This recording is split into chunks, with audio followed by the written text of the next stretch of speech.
오늘은 전도서 9장 4절에서 18절 말씀으로 살아있는 동안엔 기회가 있다라는 말씀으로 한번 참고해 보겠습니다. 먼저 9장 10절 말씀. 내가 어떤 일을 하든지 내 힘을 다해서 하여라. 내가 들어갈 무덤 속에는 일도 계획도 지식도 지혜도 없다.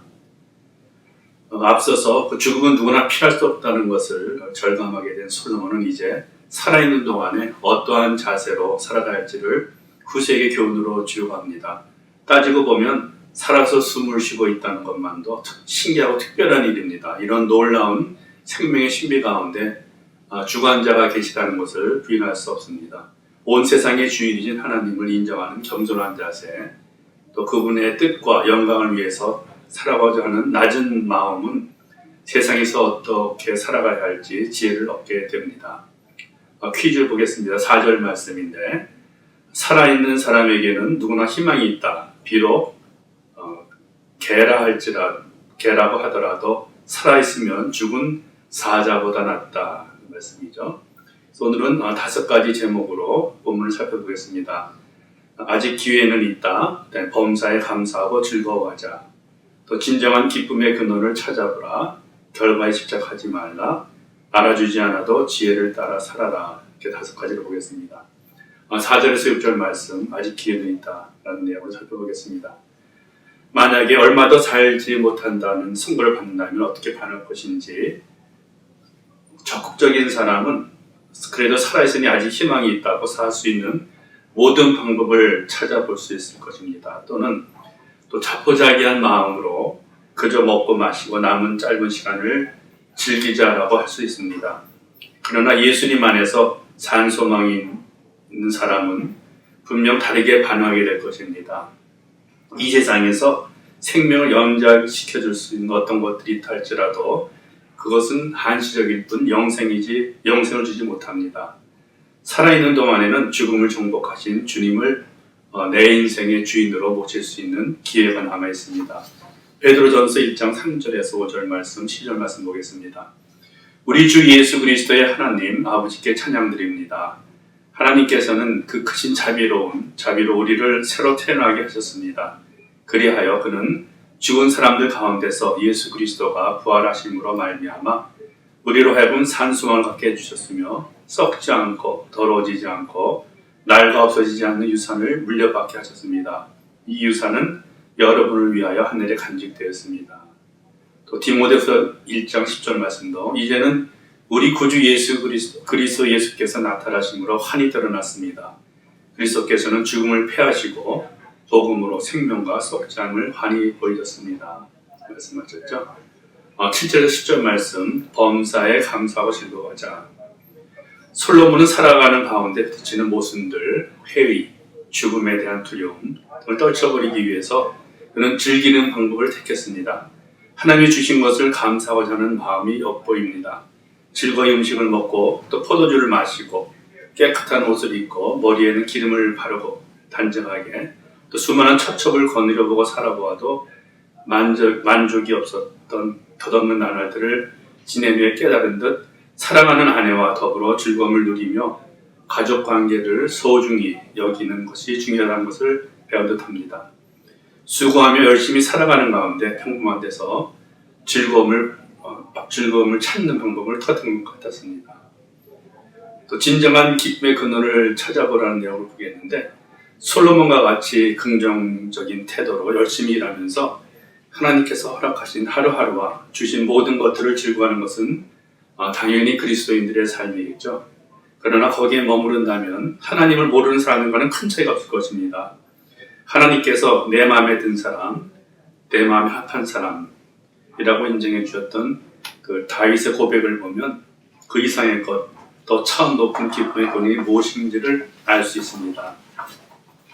다윗이 그 더 높은 차원의 그 기쁨의 근원을 그 시편에서 고백을 했는데, 주님께서 생명의 길 되심을 아는 기쁨, 시편 16편 11절에 보면은 주님께서 몸소 생명의 길을 나에게 보여주시니 주님을 모시고 사는 삶에 기쁨이 넘칩니다. 주님께서 내 오른쪽에 계시니 이 큰 즐거움이 영원토록 이어질 것입니다. 또 주님과 동행하는 기쁨을 시편에서 다윗이 고백합니다. 17편 15절. 나는 떳떳하게 주님의 얼굴을 뵙겠습니다. 깨어나서 주님의 모습을 배울 때 주님과 함께 있는 것만으로도 내게 기쁨이 넘칠 것입니다. 또 다윗은 주님의 교훈과 계명을 아는 기쁨을 고백합니다. 시편 19편 8절. 주님의 교훈은 정직하여서 마음의 기쁨을 안겨주고 주님의 계명은 순수하여서 사람의 눈을 밝혀준다. 또 주님의 뜻에 순종하는 기쁨을 시편 119편 14절에서 고백하죠. 주님의 교훈을 따르는 이 기쁨은 큰 재산을 가지는 것보다 더 큽니다. 또 모든 여건을 초월해서 누릴 수 있는 기쁨을 시편 119편 143절에서 재난과 고통이 내게 닥쳐도 주님의 계명은 내 기쁨입니다. 말씀하셨죠. 또 11절 말씀을 그 결과에 집착하지 말라는 내용으로 살펴보겠습니다. 본문 만수를 보면은 빠른 사람이라고 해서 달리기에 꼭 이기기만 하는 법도 없고, 용사라고 해서 전쟁에서 꼭 이기기만 하는 것도 아니다. 똑똑하다고 해서 다 부자가 되는 것도 아니고 늘 잘 되는 것도 아니다 라고 말하죠. 사람 누구나 앞일을 예측할 수가 없습니다. 하나님만이 때와 기회를 주관하시고 그리스도인들은 행운이나 운명을 믿지 않습니다. 자신의 장래를 결정하기 위해서 하나님의 인도하심을 위해 기도하며 최선을 다하는 것이 그리스도인의 삶입니다. 만사가 내 뜻대로 되지 않는다 할지라도 한결같이 우리를 지켜주시는 하나님의 선하신 계획을 믿습니다. 시편 127편 1절에 보면은 주님께서 집을 세우지 아니하시면 집을 세우는 사람의 수고가 헛되며 주님께서 성을 지키지 아니하시면 파수꾼에 깨어있음이 헛된 일이다 말씀하시죠. 또 빌립보서 1장 6절 말씀도 선한 일을 여러 번 가져 시작하신 분께서 그리스도 예수 날까지 그 일을 완성하시리라고 나는 확신합니다 말씀하시죠. 또 12절 18절 말씀을 알아주지 않아도 지혜를 따라 살아라 라는 내용을 살펴보겠습니다. 최선을 다해서 노력하지만 아무도 장래를 예측할 수는 없습니다. 큰 종을 세워도 오래 기억해 주지도 않고 지혜로워도 가난한 사람들은 무시를 당합니다. 솔로몬은 어리석은 통치자의 고함치는 명령보다는 차라리 지혜로운 사람의 조용한 말을 듣는 것이 낫다라고 말하고 죄인 하나가 많은 선한 것을 망칠 수 있다라고 말씀하십니다. 성경에서도 그러한 예가 많이 있습니다. 창세기 3장에 보면은 하나님께 불순종한 아담 얘기가 있고 또 여호수아서 7장에 보면은 이스라엘이 이길 수 있는 전쟁을 패하도록 만든 아간의 얘기가 있죠.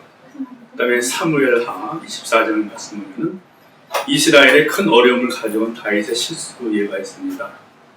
다윗이 인구 조사를 하죠. 그리고 그 마음에 자책하고 내가 이 일을 행함으로 큰 죄를 범하였나이다 이렇게 하나님께 회개를 하죠.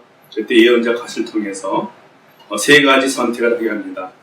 7회 흉년을 드는 또 원수를 피하여 석 달 동안 도망하는 일, 그다음에 4월 동안 전염병을 이 중에 어떤 것을 택할 것인가. 그럴 때 다윗이 곧 얘기를 하죠. 차라리 우리가 주님 손에 벌을 받겠습니다. 사람의 손에 벌을 받고 싶지는 않습니다. 이 병으로서 그 4월 동안 전염병에 대한 벌을 주시죠. 네, 사무엘하 2장에서 보면은 아버지를 거역하고 나라를 양보시킨 압살롬 얘기를 합니다. 이와 같이 어리석은 자의 작은 실수가 엄청난 피해를 가족과 이웃과 세상에 가져올 수 있습니다. 하지만 주님을 따르는 사람에게는 세상을 허무하게 마치지 않는 지혜가 주어집니다. 고린도전서 15장 50-58절 말씀. 그러나 우리 주 예수 그리스도를 통해서 우리에게 승리를 주시는 하나님께 우리는 감사를 드립니다. 그러므로 나의 사랑하는 형제 자매 여러분, 굳게 서서 흔들리지 말고 주님의 일을 더욱 많이 하십시오. 여러분이 아는 대로 여러분의 수고가 주님 안에서 헛되지 않습니다. 말씀하시죠. 7절 우리 보고 학습 문제를 살펴보겠습니다. 어떻게 하면 인생을 지킬 수 있는가? 7절 말씀 보면 지금은 하나님이 내가 하는 일을 좋게 봐주시니 말씀하시죠. 그래서 하나님의 마음에 들게 살아갈 때 이 인생을 지킬 수 있다는 것을 알 수 있습니다. 우리는 어떻게 할 것인가? 인간의 관점으로는 어느 누구에게나 인생에는 보장이 없다는 것을 알게 되었습니다. 아무리 노력했어도 목적에 다다르지 못했고 사람들의 인정도 받지 못한 경우가 대부분일 것입니다. 그러나 소중한 관계가 망가져서 후회하는 가운데 있게 될 것입니다. 그러나 아직 마지막이 아닙니다. 인생의 주인 되시는 예수님 안에서 다시금 삶의 자세를 재정비할 수 있는 그 지혜를 구해볼 수 있습니다. 무엇보다도 주어진 평범한 삶 속에서 가족과 질 가까운 사람들을 소중히 여기는 것, 또 풍요하지 않은 가운데서도 감사 제목들을 찾으며 기뻐하는 것 등 작은 데서부터 시작해 볼 수 있습니다. 그리고 주님의 뜻에 따라서 작은 섬김이라도 실천해 보면 또 우리가 주님과 동행하며 기뻐하는 삶을 누릴 수 있을 것입니다. 은혜로운 성경 하시기 바랍니다.